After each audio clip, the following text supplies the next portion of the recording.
Hello, this is a short introduction about coaching, first introduced at the Teaching and Learning PLC in June 2024. My name's Lisa Van, I'm the Early Career Lead here at Flying High Partnership. And so to start with, I'm going to consider why coaching. And it's linked with this simple theory of learning, that learning happens when people have to think hard.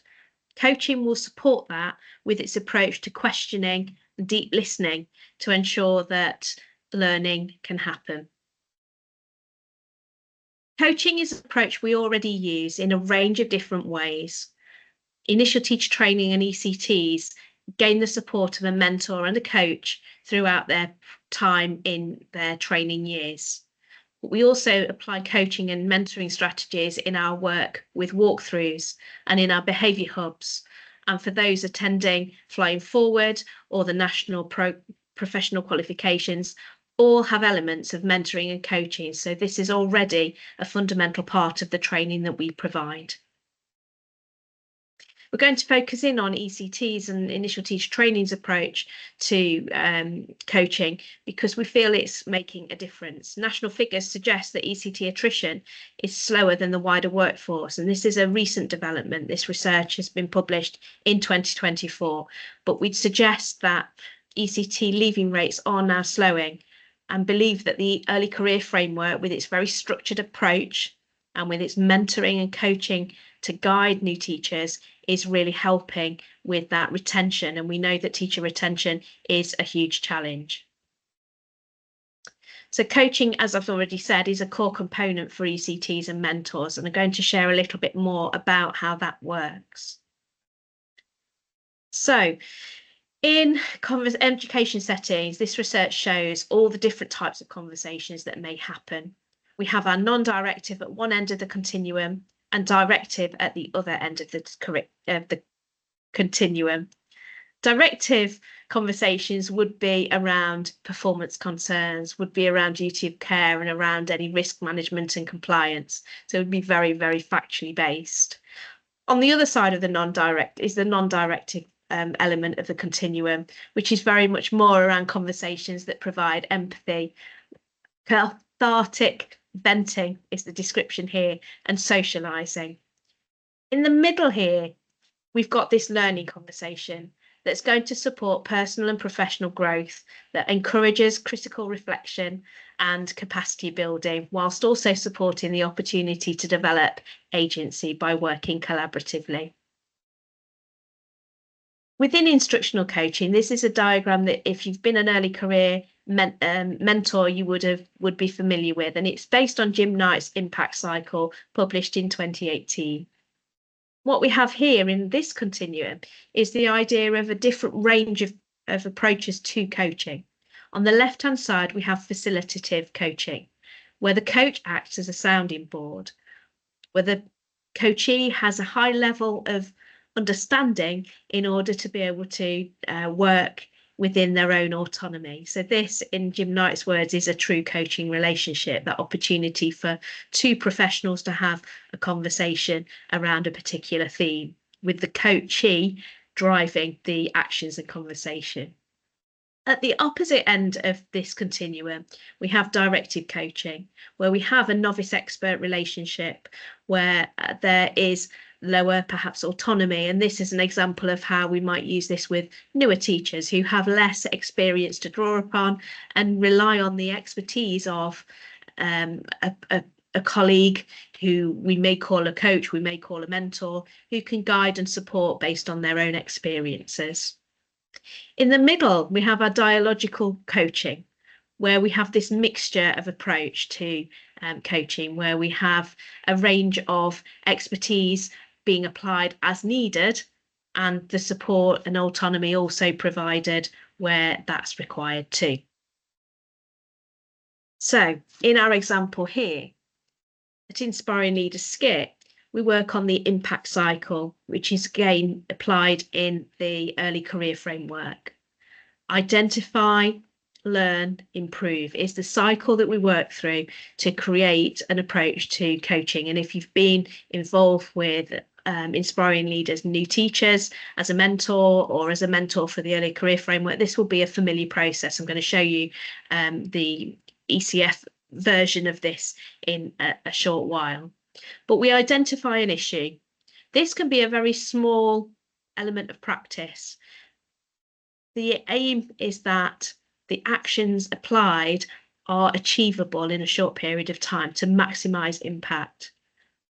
We then, through the learning element of the process, the coach and the coachee would talk through a range of different options and plans. And then the improvement element is where the trainee puts something into practice to then move forwards with their practice. And that cycle then continues through each meeting. The way it's communicated through the Early Career Framework is that it is a structured cycle of support. So, for example, the improve element is around key questions. What will I do differently in the classroom? How will I know if it's working? And then monitoring, reviewing, and adapting and tweaking. Then we move into the identify stage. What am I seeing in the classroom? What do I need to improve? Where can I have the greatest impact on pupil learning?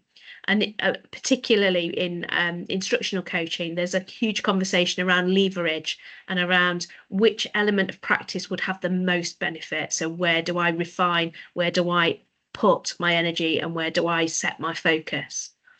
Again, in this second section of identify, what do I need to change to achieve this? So the opportunity there through the coaching conversation is to reflect on what needs to happen. The learning element is how you'll make the change. What's it going to look like? And what specifically will I do? Is there an example to help develop things further? So our ECTs would continuously go through that process through their support throughout their 2 years. And we implement that with our initial teacher trainees too, so that they have the opportunity to be familiar with that process. And it helps our trainees and ECTs to pick manageable targets that can be achieved with the greatest benefit for the children. Other elements of where you'll see feedback in instructional coaching are in the walkthrough. So you may well have practiced this through the instructions that come here, where we provide that precise phrase, and then we probe. Then we identify a problem and create the concrete action step, which is a little bit like the cycle that I've just described now. And then you put that into practice, and then you meet again to plan ahead and set a timeline. With instructional coaching, we recommend regular meetings. Instructional coaching isn't judgmental. It's very much about trying things out. There is a focused target with that lever to achieve the most impact with what you're doing. In instructional coaching, a coach can offer advice and options in a way that a different approach to coaching may not. So in terms of instructional coaching, it is beneficial to have a colleague who understands the challenges that you're facing. And in instructional coaching, you can plan together. So that gives you the opportunity as a coaching pair or a coaching triad, for example, to put plans into action and give the coachee the chance to put the plans into practice. And how this ties into our Flying High CPL approach is identified here. We're working towards that 2-3 year cycle to embed the learning.